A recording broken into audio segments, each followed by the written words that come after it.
Hi and welcome to week 4 of our small worm bin update. As you can see, I've got a kilogram of material ready to feed the bin. I've chopped it up very small. The idea of doing this is to increase the surface area.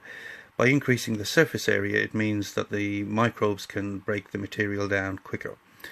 Same as last time, before putting it into the bin, I squeezed out as much juice as I could. Last time I got a glass, this time I got half a glass, so it helps to control the dampness of the bin.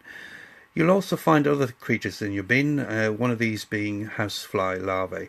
My friend Jessica, you can find her on Twitter at Hoods Organics, she found these. I found hoverfly larvae. This is the one with the rat's tail. The rat's tail is actually a breathing tube. They don't cause a problem really. They're just more of a nuisance. They break the material down, they'll eat it the same as worms. Like I say, they don't cause your worms a problem. If you have a lot of them in your bin, they're just a nuisance. I pick them out and throw them in the garden. You can see from the sides of the bin, similar to last week, there's no evidence of any worms trying to escape. The sides are clean and dry. There isn't any trails of casts. So it means the worms are staying in the bin and they're obviously quite contented. One of the things that can happen is that your material will settle. Excuse me. Your material can settle, and that can lead to anaerobic conditions within the bin. So all I'm doing here is I'm just simply loosening the material. I'm not turning it over. I want the casts to stay at the bottom and the food at the top. The worms will work their way up the bin in through the material. So turning it over, you put the food at the bottom and the castings at the top. So when you feed it next time, the worms have to make their way through a layer of their own castings, which they won't be very happy about. So I'm simply loosening the material. You can see the worms are well spread through the bin. There's nice big clumps of worms everywhere I turn. And most of the food, in fact almost all of the food, is gone.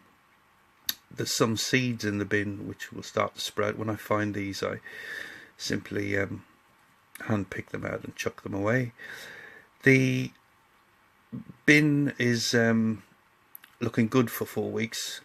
If there was a lot of food left at this point, I'd hold off feeding this bin, and that's because with a small bin it's very easy to overfeed.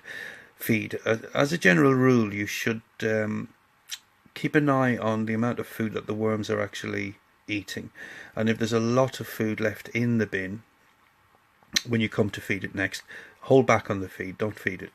And that's because you can very easily make your bin sort of go off for the worms. You can easily create conditions that they're not going to like by overfeeding it. And there's a condition called protein poisoning, which I'll do a short video on at some point, which you can sort of induce in the worms by overfeeding. So overall, I'm very happy with this bin and the way it looks after 4 weeks. Its moisture content is about right. They're eating well. Like I said, in 6 days they've eaten a kilogram of food. So I'm going to go ahead and feed this bin now.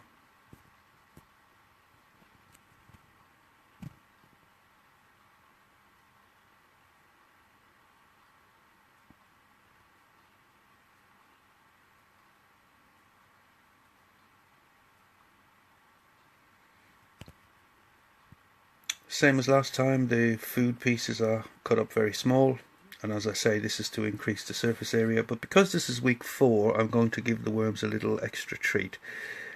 What I'm doing is adding ground eggshells here. You can crush them by hand, but they take a bit longer to break down. I run my eggshells through a coffee grinder, which does a great job of breaking them down into very small particles of grit. And it does 3 things to the bin, which is advantageous really. You add calcium to the final product, which is good for the soil and the plants.